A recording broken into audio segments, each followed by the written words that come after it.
Hey, it's Tom And Mike, from Take Time to Travel. Bangkok, Thailand is an incredibly vibrant city filled with so many different fun things to do, as well as absolutely breathtaking sights to see.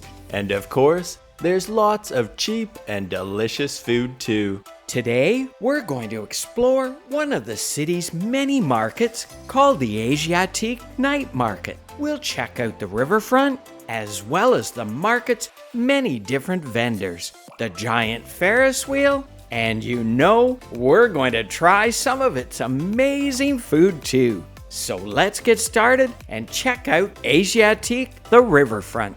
When we went, the Taste of Halal festival was going on, so there were lots of extra vendors set up selling all kinds of goods. First, let's go and check out what kind of food there is on offer at the many different tents and stalls. There were a variety of places selling noodle dishes and dumplings, as well as lots of delicious looking meat skewers, shrimp skewers, samosas, and tempura. We also saw breaded cheese and corn dogs, as well as various kinds of deep-fried battered meats. Continuing to explore, we saw a vendor with all kinds of fresh seafood. I wonder what these prehistoric-looking ones are. At the far end, past the food stalls, there was an outdoor seating area where lots of people were enjoying their food. Over on the opposite end of the festival, there were lots more tents set up and filled with all kinds of inexpensive clothing for sale. But let's keep going and check out the rest of the Asiatique Night Market. As we kept walking, we made it to the most popular attraction, the Giant Ferris Wheel. Just below it, there were some food trucks, and over on the other side of the walkway, there were even more food stalls for Winterfest. But it sure didn't feel like winter with the hot weather. We found lots more appetizing food over here. And just across from the stalls, there's the Mystery Mansion Haunted House. Continuing past the giant spider and the ghosts, we found this pretty looking double-decker carousel. Very cool. As the sun was setting, we walked down by the riverfront. The waterfront promenade has nice views overlooking the Chao Phraya River, as well as this cool-looking ship, which is a replica of the last three-masted sailing ship used by the Royal Thai Navy. It's now permanently docked here and has a nice seafood restaurant called Siramahanap. On the other side of the promenade, there's also lots more restaurants and patios. The patios sure did look inviting. They would have been a great spot for people watching on the promenade and enjoying the views of the boat, the river, and the sunset. But let's keep going and check out the rest of the Asiatique Night Market. Inside, you can find some interesting stores, like this one with the weird-looking mannequins that sells vintage clothing, and this one filled with lots of greenery. Just on the other side, you can find some nice sit-down restaurants and this open square where there's this cool oversized chessboard, on the other side of which there's a lovely fountain, lots of hanging lights, and you'll also find some more stalls set up selling an assortment of different foods. Here, there's everything from fruits and coconuts, as well as crabs, fried squid, and noodle dishes like pad thai.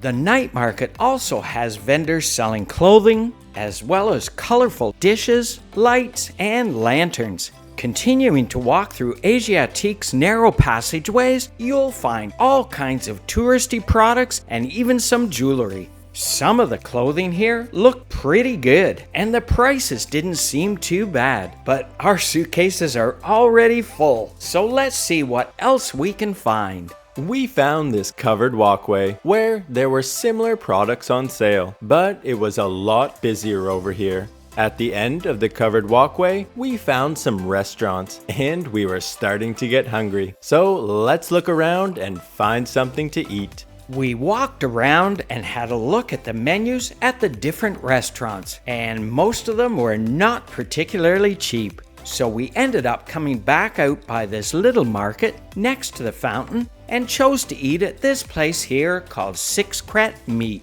It was a great place for people watching in the square, especially since we got this nice table right at the side. To drink, Tom got a Chang beer, which was included with his meal, and I got a Coke Zero, which cost 30 baht.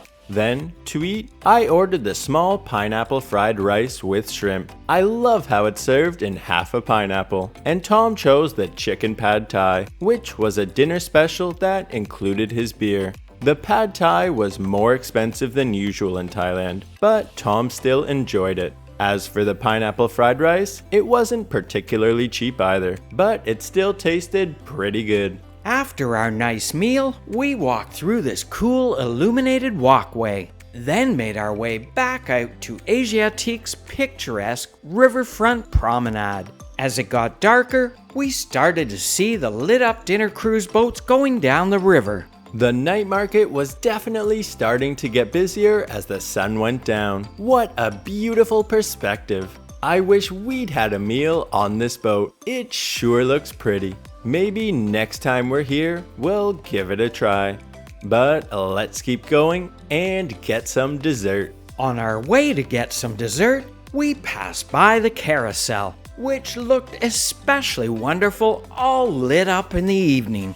Just on the other side of the carousel, we walked over to these brightly lit tents and decided to get some dessert at this one, where we ordered some coconut ice cream with an assortment of different toppings. After Mike paid him for our delectable treat, we found a quiet spot to eat it, just behind the tents and away from the crowds. Oh man, that sure does look good. We enjoyed nice views of the Giant Ferris Wheel, while Tom attempted to take his first bite of the coconut ice cream. After a couple of tries, he managed to get a spoonful of the delicious dessert. It was excellent, and we definitely get it again. This area of Asiatique sure was lovely at night. After our delicious treat, we explored a little bit more of the night market, which looked even better after dark, with all the strings of lights lighting up the walkways. But let's keep going and show you what the Taste of Halal festival looks like now that it's dark. The market was definitely a lot busier since we were here earlier, so we tried to go down the aisles that were less crowded. Overall, we enjoyed the Asiatique Night Market. Even though it was a bit pricier than some other markets, we still think it's worth a visit. As always, we had a lot of fun making this video, and we hope you enjoyed watching it too. If you did, we'd really appreciate it if you'd like, subscribe, and hit the bell for notifications on our future videos. It would really help us to grow. And remember, take time to travel. Catch you on the next one.